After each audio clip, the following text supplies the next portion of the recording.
Hello दोस्तों, मेरा नाम है क्रू और मेरे चैनल लाइफ ऑफ क्रू में आपका स्वागत है। तो आज मैं काफ़ी एक्साइटेड हूँ क्योंकि मैं फाइनली हमारे 14 डेज़ की जापान ट्रिप का एक एक्सक्लूसिव चैप्टर वाइज व्लॉग बनाने जा रहा हूँ, जिसमें टोक्यो, क्योतो, ओसाका, नागोया, चीफू, कुजो हाचिमा, यूनिवर्सल स्टूडियोज, डिज्नी सीज, बहुत कुछ ही है भाई। और जहाँ टूर एंड ट्रैवल कंपनीज आपको 2.5 से 4.5 लाख पर पर्सन का बजट बताएंगे, जो कि महज 10 से 12 दिन का होगा। लेकिन इस वीडियो में बताऊंगा कि आप कैसे 1.5 से पौने 2 लाख आराम से पर पर्सन 14 डेज़ की ट्रिप जापान का कर सकते हैं, जिसमें शॉपिंग, अम्यूजमेंट पार्क की, बुलेट ट्रेन की टिकट्स, फ्लाइट्स, होटल्स सब कुछ इंक्लूडेड है और हाँ, खाना भी इंक्लूडेड है। इस पूरे ट्रिप की आइटिनरी एक्सेल शीट में बनाई गई है over 6 months of planning, so feel free to use it. मैं लिंक डिस्क्रिप्शन में डाल दूंगा।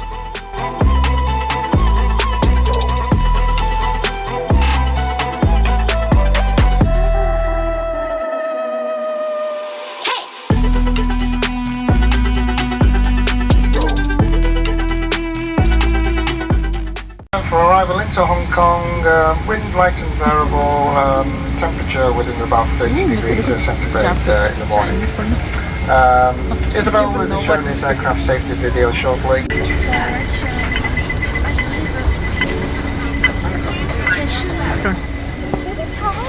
One side. I think that's duck. Duck होगी? Duck खा लो, duck.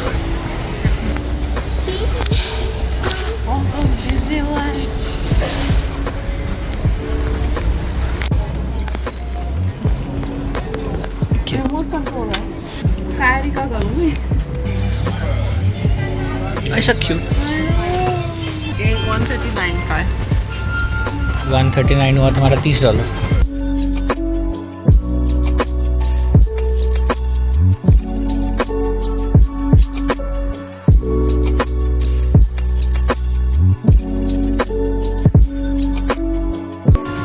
तो अभी हमने पेन्स उठाए, ये normal pen, fridge magnet type.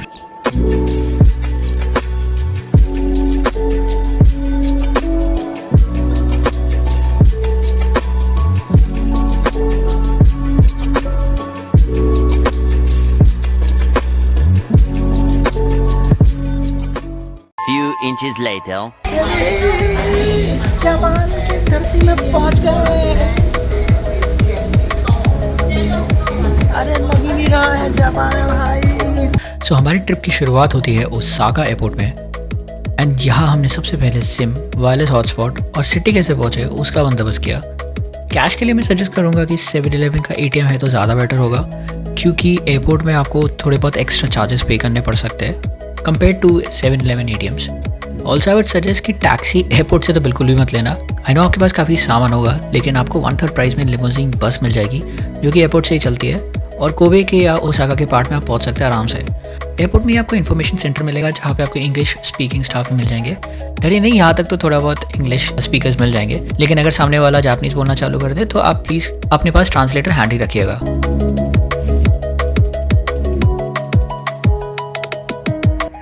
सबसे पहला टिप, सिटी में पहुंच के यहाँ के 3 मेन कन्वीनियंस स्टोर, जो कि family mart, 7-Eleven and Lawson convenience store है, इनमें से जो भी होटल लोकेशन के सबसे नियरेस्ट पड़ेगा उसको आप मैप में सेव कर लेना। अगर आपको मेट्रो कार्ड खरीदना है तो आप किसी भी JR वाले मेट्रो स्टेशन में जाके उसे खरीद सकते हैं। मैप में आपको ईजिली JR लिखा हुआ मिल जाएगा, विच ऑल्सो इंडिकेट्स दैट यहाँ से बुलेट ट्रेन का भी एक्सेस है, विच कनेक्ट्स इंटरसिटीज़। होटल पहुंचकर थोड़ा रेस्ट करके हम ऑलरेडी एक अट्रैक्शन तो मिस कर चुके थे, लेकिन ये जो जगह है आप मिस बिल्कुल मत करना। अब रात को डिनर में कोबे सिटी की स्पेशलिटी डिश ट्राई करने का वक्त आ चुका था। वैसे तो आप ऑब्वियसली थोड़े महंगे साइड जा सकते हैं, like teppanyaki and special booking and all that, लेकिन अगर आपको हमारी तरह थोड़ी प्राइवेसी चाहिए और खुद बारबेक्यू का एक्सपीरियंस करते हुए कोबे बीफ ट्राई करना चाहते हैं, तो आप ये रेस्टोरेंट ट्राई कर सकते हैं। सो फिर देर किस बात की थी, इंग्लिश मेन्यू मिलते ही हम जल्दी से काम पे लग गए और हमने अपना डिनर ऑर्डर कर दिया। The food was really good, हम दोनों को बहुत अच्छा लगा था, एंड इवन विदाउट कॉन्डिमेंट्स और इवन लाइक मैं तो सिर्फ नमक लगा रहा था भाई उसको बारबेक्यू करने के बाद। It was melting in our mouth, it was so tasty and so soft, and believe me पूरे ट्रिप में ये सबसे कॉस्टलीस्ट मील था हम दोनों का। So this is how much affordable Japan is.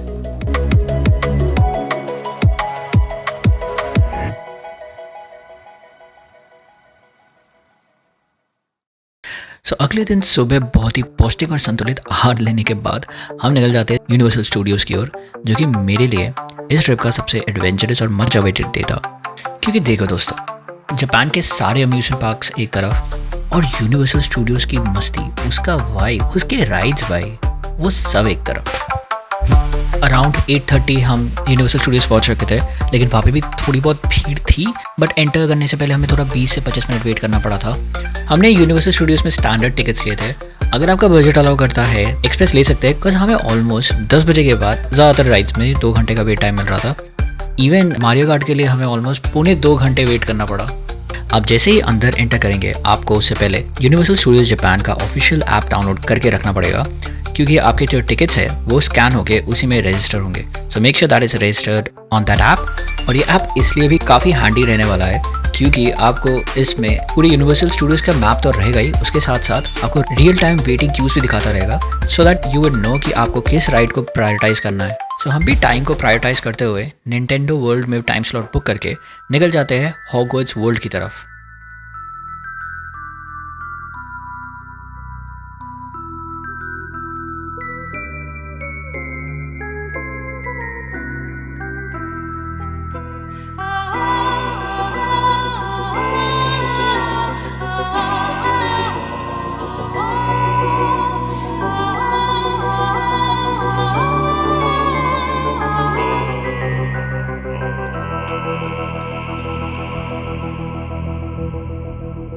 Is this all real? Or is it just happening inside my head? Of course it's happening inside your head, Harry. Why should that mean that it's not real?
Now that was one of the craziest rides I've ever been to.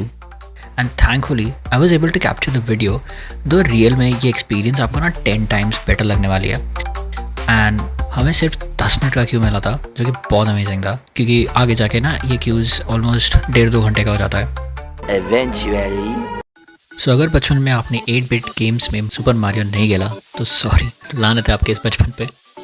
As a jokes apart, Super Mario is one of the characters of the ever popular video game, and ये area universal studios of Japan में 2021 में open हुआ। And specially Nintendo world के इतने ज़्यादा fans और इसकी popularity के चलते आपको यहाँ टाइम एंट्री देना पड़ेगा।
the AR Mario Kart, which was Koopa's challenge.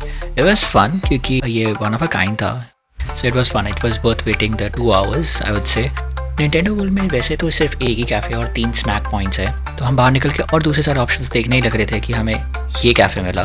We were actually surprised to see a Mario Cafe outside Nintendo World. मुझे यहाँ पे ग्रेप चीज़ केक और प्रिंसेस पीच सोडा थोड़ा बहुत इंटरेस्टिंग लग रहा था बिकॉज मुझे स्ट्रॉबेरी नहीं पसंद. एंड हाँ, हमने इस कैफ़े से ये souvenir भी लिया which was a must. Next up हम कोइंसिडेंटली वाटर वर्ल्ड शो देखने चले जाते हैं बिकॉज लकीली ये जो शो है वो 5 मिनट में स्टार्ट होने वाला था. तो this is basically a live action show जिसमें आपको main lead actor and actress ना 2 गोरे देखेंगे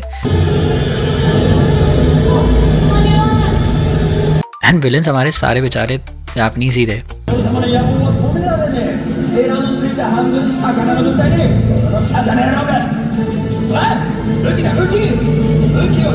and to be really honest मुझे विलेंस की एक्टिंग ना ज़्यादा मज़ेदार लगी. हाँ तो क्या हो गया, 2 मीटर दूर से भी लग सकती है भाई, जापानी लोग हैं, कुछ भी हो सकता है.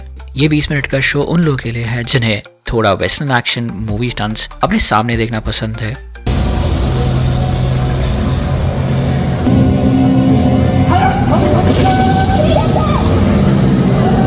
कई जगह आपको बढ़िया साउंड इफेक्ट्स के साथ गन फायर एंड एक्सप्लोजन्स भी दिखेंगे. आई rate this ride 7 out of 10. इसके बाद हम और 2 राइड्स की तरफ जाते हैं. The first one was detective Conan, इसके बारे में मैं और बताऊंगा. And the second one was demon slayer. And to be really honest, demon slayer was more fun to ride. इसका कॉन्सेप्ट थोड़ा हैरी पॉटर वाले राइड जैसा ही था बट मोर टुवर्ड्स इसका स्टोरी से इंस्पायर्ड ऑब्वियसली. एंड अगर आपने इसका एनिमे देखा है तो ये वो वाले सीजन है जिसमें ट्रेन में फाइटिंग होती है एंड ऑल, बट इनके concept time by time change होते रहते हैं.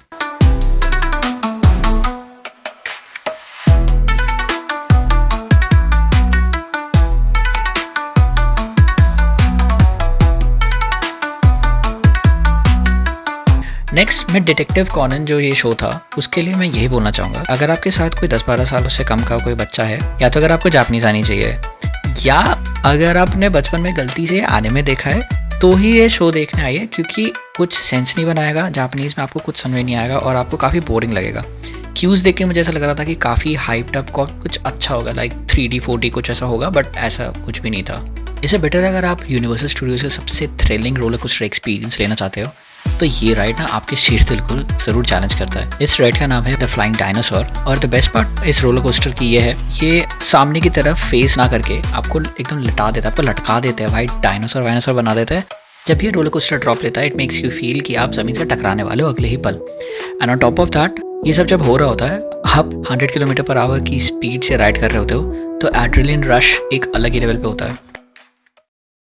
सो इतने सारे राइड्स करने के बाद हमें भूख और घर भी दोनों लगने लगी थी, जो कि जायज़ था. सो लंच के लिए हम जॉज मूवी का जो अट्रैक्शन है उसी के कैफ़े में चले जाते हैं.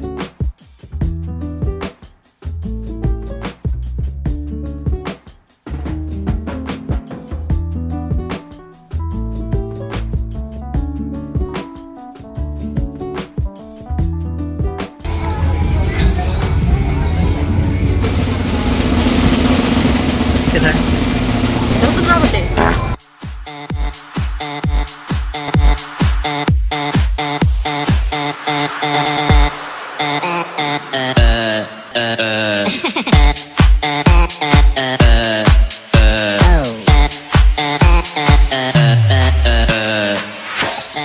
Tu libera con la papaya.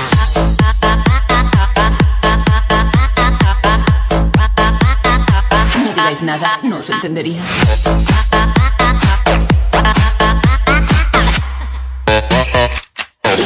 ¡Se la banana!